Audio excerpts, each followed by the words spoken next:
আসসালামু আলাইকুম। Bootstrap video সিরিজে আজকে আমাদের 12 নম্বর ক্লাস। গত ভিডিওতে আমরা অ্যাকর্ডিং নিয়ে দেখেছিলাম এবং আজকে আমরা অ্যালার্ট নিয়ে দেখাবো। তো অ্যালার্ট মেসেজটা কি দেখবেন, আমরা অনেক সময় কিছু ওয়েবসাইট আছে যেখানে গিয়ে আমরা কোনো কিছু ভুল করলে আমাদের এই রকম একটা অ্যালার্ট দেওয়া হয়।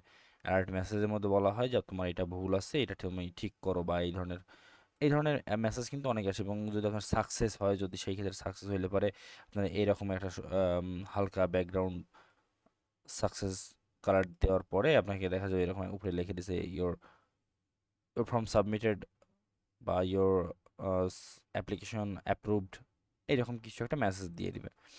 তো এইখানে কথা হচ্ছে এই অ্যালার্টগুলো আমরা খুব সহজে কিভাবে তৈরি করতে পারি। দেন এই অ্যালার্টগুলো সহজে তৈরি করা সিএসএস তো করতে বেশি সময় লাগবে না, বাট এখানে আপনার বুটস্ট্র্যাপ দিয়ে আরও ইজিলি করা আছে, কিচ্ছুই করা লাগবে না। জাস্ট আপনি অ্যালার্ট, এই যে alert alert primary and role হচ্ছে অ্যালার্ট, এই যে অ্যালার্ট অ্যালার্ট প্রাইমারি রোল হচ্ছে অ্যালার্ট দিয়ে এইটা লিখে দিলে পরে আপনার পুরোটা এই একটা অ্যালার্ট মেসেজ হয়ে যাবে। দেখি আমরা কোডে যাব।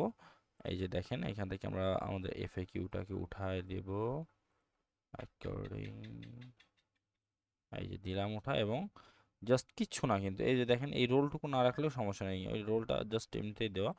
রোল বাদ দিলেও কিছুই হবে না, আপনার রোল বাদ দিলেও কাজ করবে, আই হোপ। এই যে দেখেন একটা সুন্দর অ্যালার্ট মেসেজ হয়ে গেল, আপনাদের কিন্তু কিচ্ছু করা লাগলো না। তো এইখানে অ্যাকচুয়ালি আপনাদের এই যে দেখেন এখানে ক্লিক করার পরে দেখছেন একটা সুন্দর অ্যালার্ট আসতেছে, পপ আপ অ্যালার্ট। এই যে, তো এইগুলার জন্যই আপনার আসলে বুটস্ট্র্যাপটা বেশি ইউজ হয়। কিছুই করতে হয় না, জাস্ট আপনি ক্লাস লিখে দিলে পারেই সেই ক্লাস অনুযায়ী আপনার ডিজাইন হয়ে যায়, কিচ্ছুই করা লাগে না। অনেক সময় দেখা যায় আপনি ভিউ দেখবেন না, শুধু ডিজাইন করে যাবেন। যখন আপনার ক্লাসগুলো অনেক ইজি হয়ে যাবে, ক্লাসগুলো অনেক মুখস্থ হয়ে যাবে, তখন দেখবেন আপনার কিছুই করা লাগতেছে না। জাস্ট আপনি কোড করে যাচ্ছেন, কোড করার পরে দেখা যাচ্ছে 100 লাইন কোড করার পরে আপনি এসে ভিউ দেখতেছেন। সো এটা কিছু না আসলে, কয়েকটা দিন লাগবে আপনাদের সময়। দেখছেন এই যে কত সুন্দর সব ধরনের আপনার এই প্রথমত আপনার কালার নেমগুলো মুখস্থ করতে হবে, দেন আপনার কলামগুলো মুখস্থ করতে হবে, গ্রিডগুলো মুখস্থ করতে হবে, কোনটার পরে কোনটা ইউজ করতে হয়, যেমন কন্টেনারের পরে কোনটা, আর রো এর পরে কোনটা, কলামের মধ্যে কি রো ইউজ করা যাবে নাকি, এইগুলো নিয়ে জাস্ট একটু দেখলে পরে হয়ে যাবে। তবে সাধারণত আমরা সুন্দর ডিজাইন করার ক্ষেত্রে কিন্তু এইগুলা, এই যে এই কালারগুলো যেহেতু একদম কমন একটা পুরো ফ্রেমওয়ার্কের কালার, এটা সবাই ইউজ করতো। তো এটা করতে করতে এইটা এখন ওল্ড হয়ে গেছে, এই কালারগুলো আর খুব বেশি এইভাবে ইউজ হয় না। আপনারা জাস্ট কাস্টমাইজ করে নেবেন কালারগুলো, কারণ বুঝতেই তো পারতেছেন সবারই কিন্তু চাহিদা আছে অনেক। আর কেউ তো আপনার ফ্রিতে কাজ করায় নিচ্ছে না, যার কারণে আপনি তারে যা দিবেন সে তাই নিয়েই হ্যাপি থাকবে, অ্যাকচুয়ালি এমন না। আপনার অলওয়েজ চেষ্টা করা লাগবে যাতে আপনার ক্লায়েন্টকে আপনি বেস্টটা দিচ্ছেন। তো এইরকমভাবে আপনি কী করবেন, আপনার ইচ্ছা মতো দেখেন এখানে অনেক কিছু আছে। যে এখানে আরেকটা আছে এক্সক্লামেটরি চিহ্ন দেওয়া আছে, এসবিসি দিয়ে একটা এক্সক্লামেটরি চিহ্ন দেওয়ার পরে অ্যালার্ট দিছে। তো অ্যালার্টটা অ্যাকচুয়ালি এইরকমই।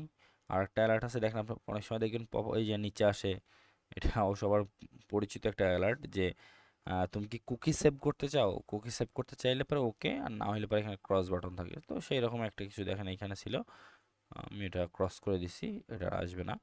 তো এইটাতেও ওই একই জিনিস, জাস্ট